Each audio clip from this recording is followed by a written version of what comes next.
உன்னை கண்டு தென்றலும் நின்று போனதுண்டு உன்னை காண வெண்ணிலா வந்து போவதுண்டு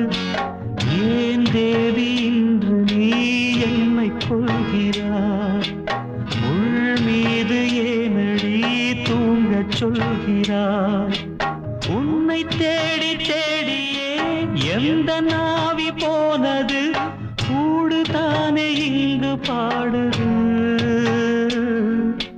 கூடு இன்று குயிலை தானே தேடுது நான் பாடும் மௌன ராகம் கேட்கவில்லையா என் காதல் ராணி இன்னும் தூங்கவில்லையா